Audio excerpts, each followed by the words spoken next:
তো হ্যালো বন্ধুরা, কেমন আছো? আশা করি ভালো আছো। আমিও খুব ভালো আছি। তা তোমরা আশা করি সুস্থ আছো সবাই। এই বৃষ্টি ওয়েদারটা খুব খারাপ, মানে বৃষ্টিতে সবার জ্বর জ্বর হচ্ছে। তা আমাদের মানে আমারও কিছুদিন আগে হয়েছিল, তা এখন একটু ভালো আছি।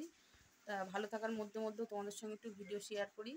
আর বাড়ির কোনো কাজ হয়নি বন্ধুরা, আজকে রান্না করতে অনেকটাই দেরি হয়ে গেছে। তা মানে বেশি কিছু করব না, মানে সামান্য কিছু করব, তাও করতে হবে।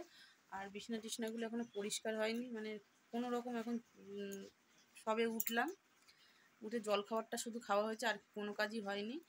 তা ভাতটাও হয়ে গেছে, আর হচ্ছে ঢ্যাঁড়স আলুর তরকারি করব, বরবটি ভাজবো, আর ডাল করবো, এইসব কিছুই করব। তা সেগুলো কিছুই হয়নি, তা এখন করবো। ভাবলাম একটু তোমাদের সঙ্গে কথা বলে তারপরেই করব।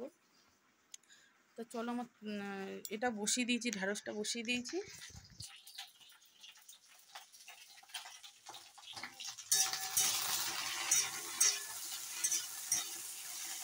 আর মশলা করবো, মশলাটা তো সব কাটাকুটি হয়ে গেছে, মশলাটা একটু পেস্ট করে নেবো। তোমরা দেখো আমি মশলাটা করি।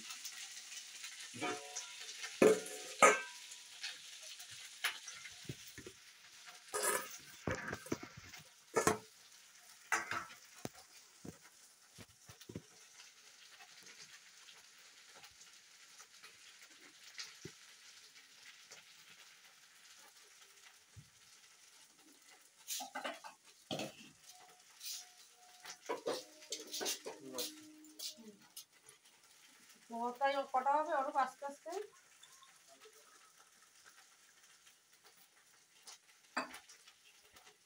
পাখাটা বন্ধ করবি না।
তো বন্ধুরা, আমার রান্নাটা প্রায় শেষের মুখে। এটা হচ্ছে মানে বরবটি ভাজা করছি, আর এর মধ্যে হচ্ছে একটা বেগুন শুকিয়ে গেছিলো, মানে অল্প একটু, তো এর মধ্যে দিয়ে দিলাম। যাই হোক, ভাজা হয়ে যাবে।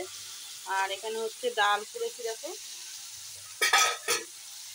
আর এই যে হচ্ছে ঢ্যাঁড়সের তরকারি, আর এখানে ভাত আছে। আর সকালে হচ্ছে পটল কুচি কুচি করে ভেজেছিলাম, যেটা জলখাবারে খেয়েছিলাম, তো অল্প একটুই আছে। তো আজকে হচ্ছে এই রান্না হয়েছে, ডাল, ঢ্যাঁড়সের তরকারি, আর এখানে হচ্ছে বরবটি ভাজা। তো চলো, আজকে পুরো একদম সিম্পল খাওয়া। তো বন্ধুরা, একদম বিকেলে আবার চলে এলাম। দুপুরের সব কাজ বাজ সব হয়ে গেছিলো, হয়ে গিয়ে বন্ধুরা সেলাই নিয়ে বসেছিলাম, কেন অনেকটাই সেলাই ছিল। আর যেহেতু পুজো আসে, তা দেখো এই ব্যাগের মধ্যে সমস্ত শাড়ি রয়েছে। এই শাড়িগুলো সব সেলাই নিয়ে বসবো, কিন্তু পাড় ছিল না বলে পাড় নিয়ে আসতে গেছিলাম। তা পাড় নিয়ে এসে ভাবলাম সেলাইগুলো করে নিই, তা সেলাইগুলো করবো। তা যার জন্য আবার দেখো মেঘ করে আসছে। এবার ওই বৃষ্টির আগে আগেই ভাবলাম পাটটা নিয়ে আসি, পাটটা নিয়ে এসে বাড়ি বসে থাকি, কেন অন্ধকার করে আসছে, যে মুহূর্ত বৃষ্টি নেমে যেতে পারে। বৃষ্টির কোনো ভরসা নেই। তা যার জন্য পাটটা নিয়ে এসে, আর সেলাই ছিল, আর্জেন্ট শাড়ি ছিল, ওই জন্য আর তোমাদের সামনে আসা হয়নি। তো চলো, সেলাইগুলো করতে হবে, কেন এইগুলো আবার এর মধ্যে থেকে একটা আছে, সেটা আবার নিতে আসবে। দেখি, আমি বলেছি আজ যদি যেতে না পারি, কালকে সকাল সকাল দিয়ে যাবো। এখন জানি না, কেন শাড়িটা এখনও হয়ে উঠেনি। ওই জন্যই, আগের শাড়ি ছিল বলে ওই জন্য ওটা করা হয়নি। তা দেখি কি হয়।